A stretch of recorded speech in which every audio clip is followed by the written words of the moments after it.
जय हिंद साथियों, उम्मीद है कि आप अच्छे होंगे। चलिए एक बार फिर से हमारे चैनल पे स्वागत है आप लोग का। चलिए तो बात करते हैं। आज हम लोग पॉलिटी में नेक्स्ट हम लोग इसके पहले भाग 1 को पढ़े थे। आज हम लोग भाग 2 को पढ़े हैं। ठीक है, भाग 1 में हम लोग 1 से 4 अनुच्छेद के बारे में जाने। आज भाग 2 में हम लोग नागरिकता के संबंधी 5 से 11 अनुच्छेद के बारे में विशेष से जानते हैं दोस्तों। तो चलिए, उम्मीद है कि आप हमारे चैनल को सब्सक्राइब लाइक शेयर ज़रूर करें दोस्तों।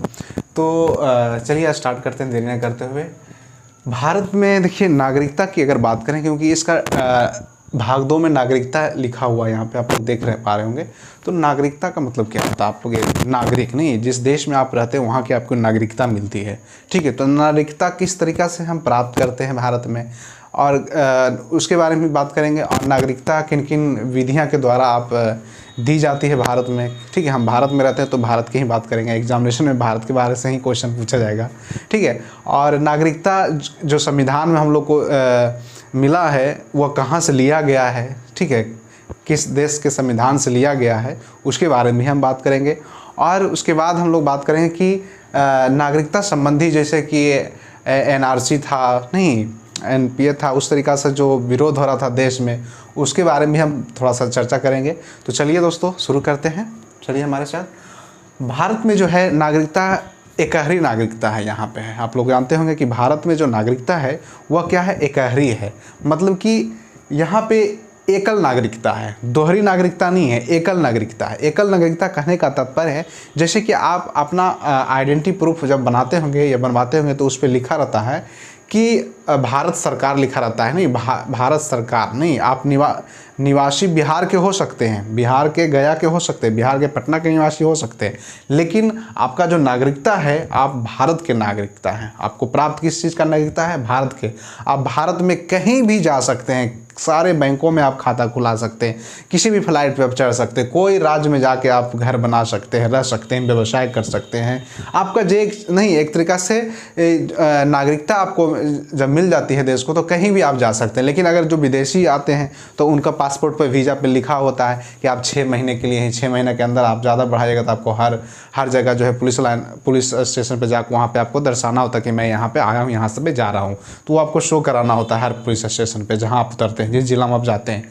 तो देखिए विदेशी लोग आते हैं तो उनकी नागरिकता यहाँ नहीं प्राप्त है। अगर हम विदेश में जाते हैं तो क्या हमारी नागरिकता खत्म हो जाएगी? नहीं हो जाएगी। ठीक है, तो विदेशी लोग यहाँ आएंगे तो यहाँ की नागरिकता नहीं हो जाएगी, मिल जाएगी उनको। वो घूमने के पर्पज़ से आते हैं, फिर उनको जहाँ के हैं वो निवास वहीं की नागरिकता उनको मिलती है। तो भारत में जो है वह एकल नागरिकता, एकहरी नागरिकता है, जो कि ब्रिटेन के संविधान से लिया गया है। भारत में जो नागरिकता हमको मिला है वह किस नागरिकता कहाँ से लिया गया? वह हमें ब्रिटेन से मिला है। ठीक है, तो ये हमारा ब्रिटेन हो गया। ब्रिटेन से जो है भारत में एकहरी नागरिकता जो है ये लिया गया है। ब्रिटेन से हमें एकहरी नागरिकता मिली। एकहरी नागरिकता का मतलब आप लोग समझ पा रहे होंगे कि जैसे कि फ्लोरिडा वगैरह में, अमेरिका वगैरह में आप देखिएगा तो वहाँ पे दोहरी नागरिकता चलता है। मतलब कि आप जिस स्टेट के हैं वहाँ का नागरिकता आपको मिलेगा, उसके बाद आप अमेरिका का नागरिकता मिलेगा। नहीं, 2 तरह का नागरिकता होता है। ठीक है, हाँ, हम लोग के पास सिर्फ एक ही नागरिकता होता है। हम लोग भारत के क्या है, नागरिकता हमें मिला हुआ है। और बिहार में हम रहते हैं तो बिहार के निवासी हुए। जैसे आप निवास बनवाते हैं तो उसमें क्या लिखा होता है? भारत सरकार बिहार के अस्थायी निवासी है ये। नहीं तो आप कहीं भी रह सकते हैं। ठीक है, तो आगे चलते हैं हम लोग। नागरिकता पे जो है कानून बनाने का जो अधिकार है वह सिर्फ संसद को है। किसको है? संसद को। संसद में भी गृह मंत्रालय को है दोस्तों। ठीक है, तो नागरिकता संबंधी जो भी कानून आएंगे किस तरीक़ा से, तो जैसे आप लोग देखे होंगे कि NRC वगैरह आया था, CA वगैरह, तो उसमें जो है गृह मंत्रालय अमित शाह का बहुत ही विरोध हो रहा था। नहीं, अमित शाह ने कहा था जैसे सिक्किम असम वगैरह जो राज्य हैं वहाँ पे NRC वगैरह लागू करने के लिए पूरे देश में NRC को लाया जाएगा। ठीक है, ताकि आपको बताया जाए कि आप अगर भारत के निवासी हैं तो आपके पास किस तरीक़ा से 20-30 तरीक़ा का डॉक्यूमेंट जो है खोजा गया था। उसमें से भी अगर आपके पास नहीं है तो 120 दिन का टाइम दिया गया था कि आप कोर्ट में जाके जो है एक कोर्ट व्यवस्था की गई थी अलग से। ठीक है, नागरिकता संबंधी के लिए वहाँ पे आप जाइए, सुनवाई की वहाँ प्रस्तुत होइए और वहाँ पे आप उस तरह का विवरण दीजिए, अपने आप को प्रूफ करिए कि आप जो है भारत के जो है नागरिक हैं। ठीक है, और यहाँ पे आप निवास करते हैं। अगर आप वो उतना सारा प्रूफ देने के बाद भी अगर आप नहीं प्रूफ कर पाते तो आप पता है सच है कि आप वहाँ के निवासी नहीं हैं। ठीक है, और भारत का नागरिकता आप नहीं है। तो इस तरीक़े से भारत में भी इस तरीक़े से कई जैसे जो रोहिंग्या मुस्लिम है वह हमारे देश में आ रहे हैं। ठीक है, नेपाल से, भूटान से या फिर म्यांमार से पाकिस्तान से, दूसरे देशों से भी घुसपैठ हो रहा है, जिसके चलते जो है ये सब चीज़ों को जागरूक लगाना बहुत ज़रूरी है। क्योंकि नागरिकता हम कैसे किसी भी देश की नागरिकता अगर आप घुस जाते हैं तो बहुत सारा चीज़ जो है दिक्कत हो सकता है हमारे देश के अंदर। नहीं, जनसंख्या बढ़ रही है जिस तरीक़ा से, रहने की दिक्कत हो सकता है। चलिए उस पर विशेष हम नहीं जाएंगे। अब यहाँ आते हैं हम लोग। नागरिकता कानून जो है वह संसद गृह मंत्रालय बनाती है। नागरिकता पे जो कानून बनाने का जो अधिकार है वह संसद को है, जिसमें गृह मंत्रालय आता है। गृह मंत्रालय को ही अधिकार दिया गया है, ठीक है। सेंट्रल गवर्नमेंट को ही अधिकार है कि वो इस पे कानून बना सकते हैं, जिसमें संसद है। अनुच्छेद 8 के अनुसार जो है विदेश भ्रमण करने एवं नौकरी करने से आपका नागरिकता समाप्त नहीं हो सकती है, ठीक है। अगर आप विदेश जाते हैं, मान लीजिए आप यहाँ से अमेरिका जाए, ब्रिटेन जाए, लंदन जाए, पेरिस जाए, रूस जाए, कहीं भी आप जाते हैं, दुनिया के कोई कोना भी जाइएगा, वहाँ पे आप जाइए घूमने घामने, जो भी करना है काम करिए। तो इसका मतलब ये नहीं कि आपका नागरिकता ख़त्म कर दी जाएगी, नहीं, उस तरीक़े से नागरिकता हमारे देश में ख़त्म नहीं की जा सकती है। भले आप अगर वहाँ जाके आप वहीं के निवासी बन जाते हैं, वहाँ का नागरिकता प्राप्त कर लेते हैं, तो भारत की नागरिकता आपका स्वतः समाप्त हो जाएगी जैसे ही आप वहाँ की नागरिकता प्राप्त करते हैं, तो ठीक है। तो नौकरी करने से, भ्रमण करने से, ये सब जो है नागरिकता आपकी नहीं छीनी जाएगी। ये किस अनुच्छेद में वर्णन है? अनुच्छेद 8 में वर्णन किया गया है, ठीक है। नेक्स्ट हमारा अनुच्छेद 9, विदेशी नागरिकता लेने पर भारत की नागरिकता समाप्त कर दी जाएगी। जैसे अभी मैंने बताया आपको कि अगर आप विदेश के, अगर जैसे कि सानिया मिर्ज़ा जो शादी किया शोएब मलिक से, तो उसका अगर बेटी जो है वो जब 18 साल की होगी, तो 18 साल के होने के बाद जो है, जब उससे पाकिस्तान सरकार पूछेगा वहाँ पे कि आप पिता के नागरिकता लेना चाहते हैं या माता के नागरिकता लेना चाहते हैं, क्योंकि माँ सानिया मिर्ज़ा भारत की है और जो शोएब मलिक है पाकिस्तान की, तो वो बोल सकती है नहीं कि मैं माता का लूँगा, क्योंकि माता जो अगर लेगी तो वो उसको खेलने के लिए यहाँ से मिलेगा नहीं। अगर वो पाकिस्तान से के नागरिकता एक्सेप्ट करेगी तो वहाँ से हो सके मुस्लिम समुदाय के जो लोग हैं वहाँ पे नहीं, उसको खेलने नहीं दिया जाए, उस तरह का उसको कपड़े नहीं पहनने दिया जाए, वहाँ की मानसिकता अलग थोप देता है लोग, नहीं। तो इस तरीक़ा से नागरिकता जो आपके अनुच्छेद 9 में जो बताया गया है, वो विदेशी नागरिकता लेने पर जो है आपकी नागरिकता समाप्त कर दी जाएगी। अगर आप जैसे ही किसी दूसरे देश की नागरिकता प्राप्त कर लेते हैं तो अनुच्छेद 9 के अनुसार आपकी नागरिकता स्वतः समाप्त कर दी जाएगी। अनुच्छेद 8 में क्या था कि विदेश भ्रमण करने से, नौकरी करने से आपकी नागरिकता समाप्त नहीं होगी, ठीक है। अनुच्छेद 10 में है कि भारतीयों को नागरिकता बनी रहेगी तब तक जब तक कि वह कोई देश विरोधी कार्य में नहीं संलिप्तता पाया जाता है। जैसे कि आपको कहने का तत्व है कि अगर आप भारत की नागरिकता आपको मिली हुई है, आप जाइए नहीं व्हाइट हाउस पे बम फोड़ दीजिए, अमेरिका में जाकर मिसाइल मार दीजिए, ये वो कर दीजिए, मर्डर कर दीजिए, तो हो सकता है आपको दिवालिया पागल घोषित करके आपकी नागरिकता भी छीन ली सकती है भारत सरकार। नागरिकता यहाँ से आपको छीन ली जाएगी, ठीक है। अनुच्छेद 10 के अनुसार अगर भारतीय नागरिकता बनी तब तक रहेगी जब तक कि आप जो है दिवालिया या पागल ना घोषित हो, ठीक है। अगर देश विरोधी आप कार्य करते हैं तो आपकी नागरिकता भी छीन ली जा सकती है अनुच्छेद 10 के अनुसार।